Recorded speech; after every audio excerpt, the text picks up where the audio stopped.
Alright guys, welcome back to the E1 Combat channel. Today we're going to give you guys our honest review on this product or mechanism that we received right here.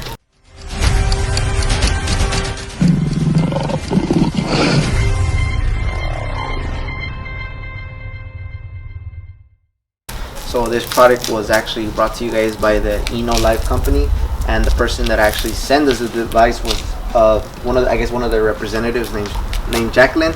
So before we do give our honest review on this product, we want to give a shout out to Jacqueline. We want to thank her. Assembling this product can be difficult at first because the instructions aren't very clear. There are 6 steps that are given to you inside the box, and if you're not a hands-on person, these instructions can be misleading, can be difficult. And so it's very simple. It's 4 pieces connected together, but if you don't know what you're doing, it can be difficult, and instructions kind of misguide you or don't help at all. Maybe have more detailed instructions. That'll be more ideal for people who have not as much hands-on experience. But for people that have hands-on experience, this mechanism here is very intuitive. There's 4 parts. There's 4 main parts. First one being the base down there, that's at the bottom of the suction cup. So we have a smooth floor. If you're at a boxing gym, you own a boxing gym, a smooth floor, hardwood floor.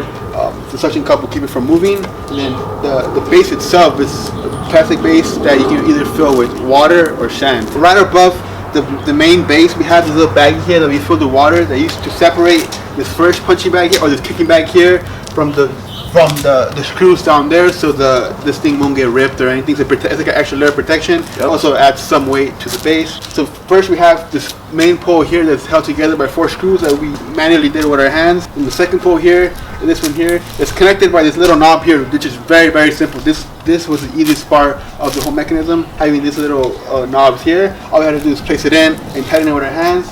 And then similarly we have this third pole here that, again, we use knobs. And then the final piece is the Perry bag up here that simply all you have to do is tighten it in your hand. If you want it on, you can take it off and just use the spark bar, or you can add it. First, we're going to start off here with the spinning bar here, which is probably what caught your attention, probably why you clicked onto this video. So as you can see, you've seen this many times before. Us using the pool noodles is the exact same concept, but this is put into a machine with a few different other elements that you can incorporate together. The actual padded bar here is connected to a third pole on a bearing, which allows it to move in circles, which allows it to simulate a punch, a hook in this case, and it's held together with this Velcro strap here, which is part of the first problem that we found out, because this Velcro strap here seems to be unreliable and it doesn't stay in place. So what I mean by that is, this is how it's supposed to move when it's connected properly, but when you're working out and you're punching it, sometimes the Velcro, what we noticed, the Velcro comes off and it stays connected to the actual pad, but it's not around the actual bearing, so it creates friction on this pad here, which creates a slower punch. My bad. Shit. That's good. It's good. It creates a slower punch. So ideally, you want to fix this problem. So have maybe stronger Velcro. I have a different format or a different way to keep this connected to the actual bearing, because many times when we were trying it out, this Velcro stayed together, but this didn't stay on the actual bearing, and it created a lot of friction, slowing down this machine, which is a disservice to us because we were trying to replicate a fast punch as we get more experience. But the actual bearing is slower than I would like. So what I mean by that is the bearing itself, it doesn't move as fast as I want it. So a punch doesn't come this slow. Obviously it's not a real thing, it's simulation, but simulation should be as realistic as possible. And this one, I don't find it as realistic as say like a pool noodle that we used before. So we attempted to put WD-40 on it, and it helped a little bit. We made sure everything was tight, but still we found that the speed of this was dissatisfying. We would like to have something a little faster to simulate a more realistic fight or more realistic hook or punch. Going up north, we have this third bag right here. So this third bag, in my honest opinion, it's a pretty dope bag. It kind of looks like a speed bag in my honest opinion, and of course it has some air. It's a little bit more tougher, it's a little bit more solid than these other two bags that you guys see here, and it's great, right? You could throw a couple of punches up here, boom, boom, boom. But I do have a problem with it. The problem that I have is that there's too much space between the second bag and the third bag. That way it could actually be a little bit more realistic, and you guys could actually throw those punches with great form and technique, while at the same time, if, like we showed you guys time and time again, if you are throwing a punch, and the spar bar comes in, boom, you have like enough time to actually block it like with your shoulder, right? Some of you guys might be thinking, what if you guys just drop this third bag right here? Well, you guys could actually do that, but the thing is, since you guys are now throwing it right here, the punches are going to be coming, close to the body. So now instead of just simply, just throwing punches and just simply rolling under them, you're going to have to end up blocking them like towards the body, close to that rib section area.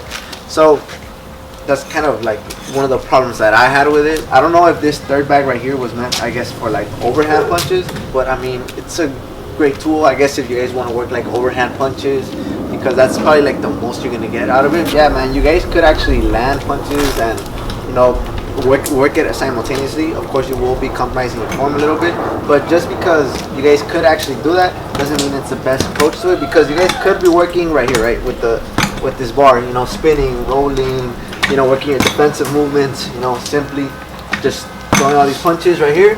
But the thing is, when you guys are throwing it up here, it kind of, I don't want to say, it kind of disrupts the movement of this bar right here. So if you guys are going to be throwing up here, and it stops it. Or like let's say like you're throwing punches right here, boom, rolling, and it stops the whole cylinder bar altogether. So if you guys are working with this third bag here, I guess you guys kind of will have to forget about this cylinder bar right here, just for the mere fact that you guys want to work with your form and technique as much as you possibly can. And I feel like this kind of compromises it, especially if you guys are throwing these overhand punches and at the same time waiting for this spar bar to come right at you. So I feel like maybe the level between the second bar and the third bar should be a little bit less, kind of make it a little more realistic. That way a lot of these boxers or people that are training with their hands don't compromise the form. Or you can have an adjustable spring here that if you want to have something, you want to find someone higher, which would be unrealistic, but you have that option. You can have the option to bring this down or bring it up, just like I have knobs here to lower or raise the actual spar bar, or this bar here. We should have the option to have this lower. But this obviously someone's head, right? So that's the simulation part. So if he is fighting in a fundamental stance, then his hand should be up here. So his punches will be coming from around chin level. It depends on the stance, but for the most part, they don't come from a lot higher. So this right here is basically saying that someone's going to be fighting like this with chin up, which is unrealistic, and you can't create bad habits if you just start focusing on throwing overhands or just focusing on ripping the chin, because like you said, we won't get the work done with this spar bar or with this bar here. We reached the MMA portion of the mechanism here, and that's this little bag here, which obviously is used for low kicks, or if you're shorter or you're a kid, then regular kicks. But for us adults, this is to practice your low kicks, and you still can use the spar bar here or this bar here, which is probably more realistic this way instead of using this. So this is more realistic because here you can block a punch here and then counter with a kick here. So you're not compromising your technique at all by punching up or down or kicking too high or too low. This is a bit more realistic when practicing your leg kicks here. And one thing that I did notice, and I've seen other people talk about this in the other reviews, is that the stability of the actual mechanism isn't enough to withhold, say, a moderate to a power kick, because it will tip over. So even if you do feel the base, which we did, I still feel that it's not sturdy enough to withhold it, and I feel like if with enough power, you will tip it over. So here, the leg kick. But the actual padding itself, it's very soft. So it didn't hurt me at all.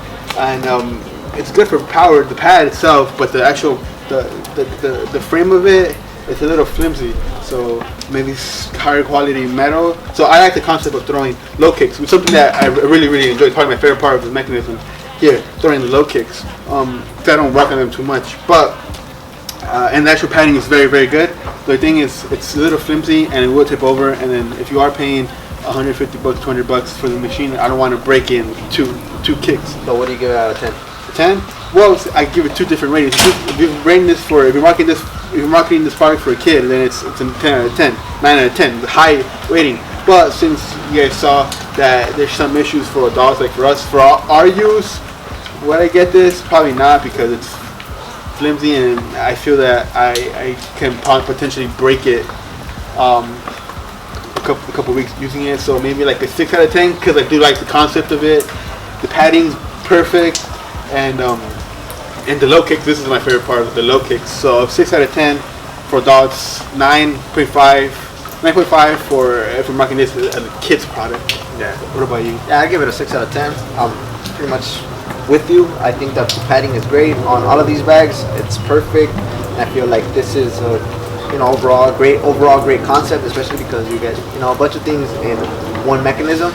But the thing, of course, is I don't like the base. I don't like the support. I hate the fact that you guys can't really use a lot of power, and sometimes you guys do need to work a little bit more on actually following through with those punches, and you can't really do that on this mechanism because you don't want to mess up any of these holes or any of the base in which these bags actually go onto. So I would actually give this a 6 out of 10 overall. Great concept, just that it needs a little bit more work. So hopefully you guys will take some of our criticism and opinions to the lab.